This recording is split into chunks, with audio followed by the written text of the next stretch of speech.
Hello, and welcome. Today, we're going to dive into some special documents from the Australian Buddhism Association. We've gotten our hands on several files that not only outline their core philosophy but also provide a detailed look at a new project they're preparing, a mind-body wellness course. That's right. So today, our main goal is to break down how this association plans to put the Buddhism, the Buddha's path of practice, and Mahakaruna, the spirit of great compassion for the benefit of others, into action. In particular, we'll focus on how they intend to combine this ancient Buddhist wisdom with modern science to help people resolve physical and mental suffering. This is a very interesting approach. Have you ever wondered if ancient Eastern philosophy and modern, evidence-based science could spark something new, and work together to offer fresh ideas for the health issues we care about most, like what to eat and how to deal with chronic illnesses? That's the core question we're going to discuss today. Let's start with the organization itself. The core philosophy of the Australian Buddhism Association is the Buddhism, which means following the Buddha's example. Their goal is stated very clearly, to alleviate the sickness and suffering of sentient beings and to bring them happiness and peace.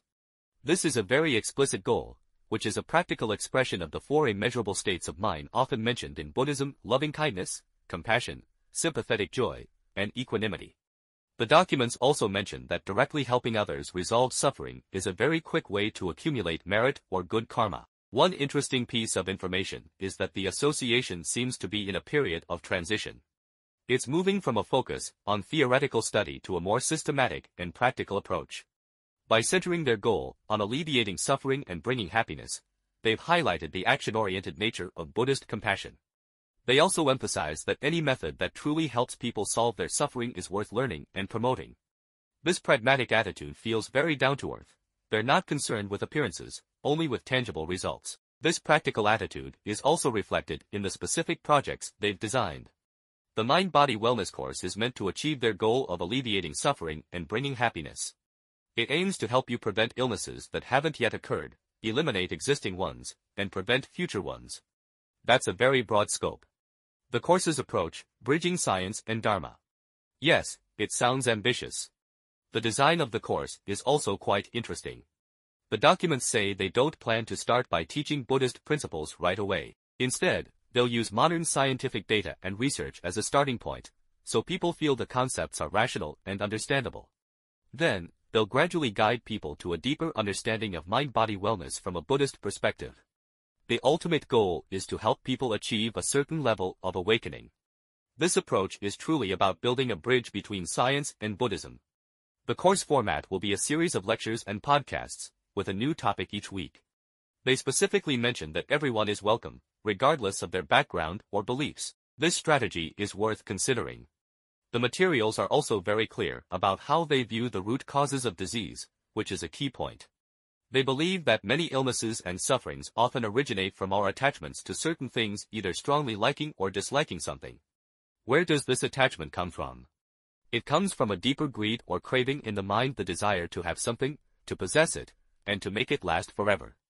And where does greed come from? From our mental reactions of liking and disliking.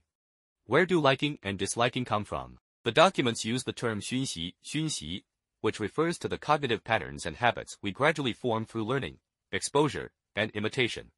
So, the chain of causation looks like this: acquired habits lead to liking and disliking, which give rise to greed, which develops into attachment, leading to behavioral imbalances, and ultimately to sickness and suffering. At the most fundamental level, they believe this is all due to wrong views, wrong actions, and wrong thoughts, that is, incorrect perspectives, actions, and ways of thinking. This is a very deep, layered analysis. Therefore, the ultimate goal of the Mind-Body Wellness course isn't just to solve surface-level health problems, but to help people uproot these wrong views and establish right view, right thought, right speech, right action, and so on. Isn't this the Eightfold Path? Yes, it points directly to this core practical framework. Specifically, when it comes to the food and drink we consume daily, the course aims to dig deep into the thought, "I really want to eat this," and uncover the psychological habits at play. This isn't just a discussion about calories and nutrients. It's about getting to the root of our behavioral motivations. To make this discussion more accessible, they're using the strategy of leading with science. They'll start by presenting modern scientific evidence that most people can relate to and trust to talk about health issues. The documents give an example. Buddhism teaches that the root of many illnesses and sufferings lies in mental greed and wrong views. How is this reflected in practice? The Buddha established the 8 precepts, one of which is to avoid untimely eating, which is generally understood as not eating after noon, or only having one main meal a day. Monks were also required to go on alms rounds and eat whatever was offered, without being picky or hoarding food. From a Buddhist perspective, these practices are meant to help reduce our attachment and greed for food. Because once you develop a strong attachment to a certain food, you suffer when you can't get it, and you also suffer if you eat too much, right? In the end, it's self-inflicted suffering. The course plans to use modern scientific research to confirm and echo this view. For example, they'll specifically analyze how common modern diseases like diabetes and cardiovascular disease are linked to our dietary habits that are driven by attachment, or what Buddhism calls greed. The documents specifically mention a focus on the impact of refined carbohydrates, like the white rice, noodles, bread, and sugary drinks and desserts we often eat. They emphasize that when they discuss this, they will rely on specific data from scientific research, not just conclusions or ancient texts. They believe that presenting solid data is more convincing. This approach shows that a lot of thought has gone into it. The documents are also very candid, stating that while the wisdom of Buddhism itself is on a much higher, more profound level, the original text even used the phrase 1,000 times more brilliant. It can be difficult for modern people without a background in the subject to understand and accept it all at once. So, they've chosen to start from a scientific perspective that is more relatable and trustworthy. Once the scientific evidence is presented, they'll connect it by pointing out that the principles behind these phenomena were actually laid out very clearly in Buddhism long ago. This combination may make people more receptive and interested in Buddhism. They also offered a rather unique example. They mentioned that according to some records, the Buddha, with his extraordinary wisdom, could see tiny, living, moving things that made up bone. The association seems to interpret this as a highly unique and advanced observation of life at a microscopic level, similar to what we call cellular activity or even smaller life forms today. Of course, this is just an example they cited, but it's interesting. At the same time, they're very strict about being meticulous when citing scientific data and research. They must be faithful to the original text and not add their own ideas or changes, to avoid misleading the audience. Yes, this is very important. This respect for science is a key step in building trust. They have also thought through the teaching and promotion methods in great detail. The materials say that the first principle of their teaching is to respect everyone's beliefs. If they encounter someone who isn't a Buddhist or is even a bit skeptical, they'll stick strictly to scientific data and logical analysis. Even if a person listens to the scientific explanations and still doesn't accept or believe them, they will be respected. They believe this respect is a form of practice itself, sowing the seeds of respect, obedience, and filial piety, which may lead to an opportunity later on. It's a long-term view.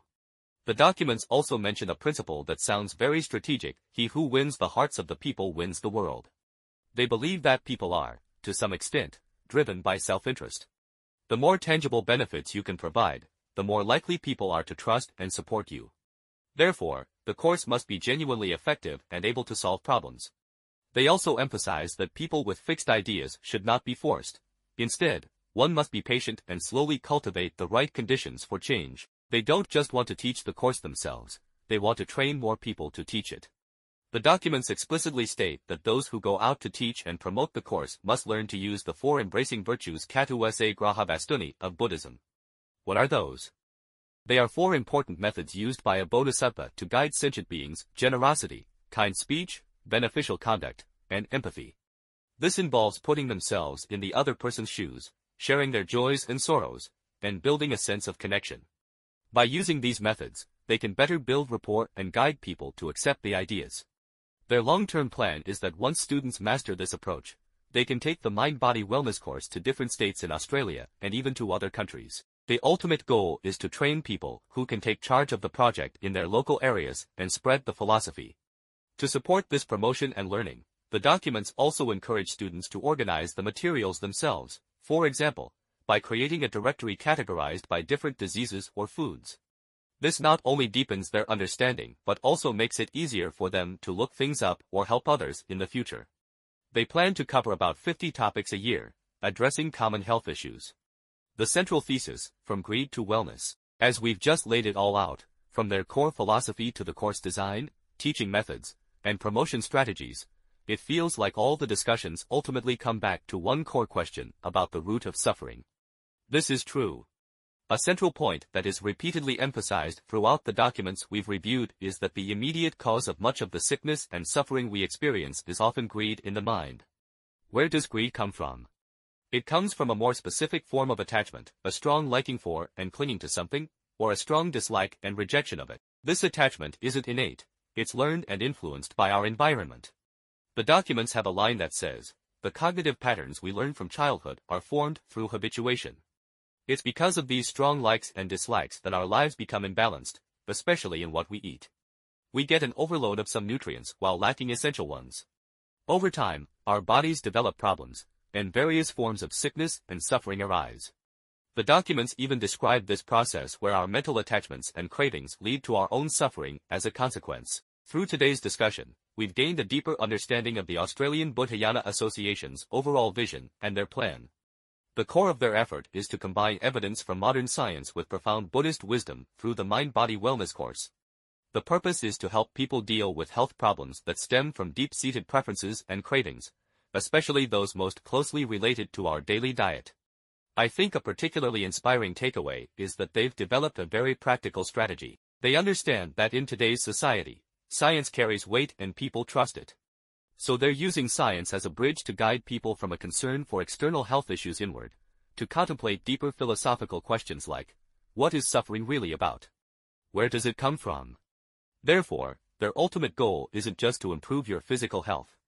They also hope to bring about a shift in your thinking and perspective, guiding you toward what the Dharma calls right view and right conduct. This is a path of guidance that moves from the outside in, from the superficial to the profound. And another crucial point is that this whole plan isn't just talk. They put a strong emphasis on action and practice. It's not enough to simply understand what you've learned. You have to apply it to yourself for personal improvement and also dedicate yourself to helping others. To support this learning and practice, they also plan to build a community where people can support each other in their progress. All of this leaves us with a question worth pondering. In our busy lives, we often only care about what to eat, what not to eat, and what exercises to do to stay healthy. But to what extent are the deep-seated likes and dislikes, the cravings and avoidances within us that we may not even be aware of, shaping our physical and mental state? And how much are the habits we've always taken for granted, what the documents call sun shiyi, habituation, quietly influencing every choice we make and ultimately determining our health and quality of life? This is a question that may be worth thinking about for all of us. The content of this discussion was provided by the Australian Buddhayana Association. Thank you for listening.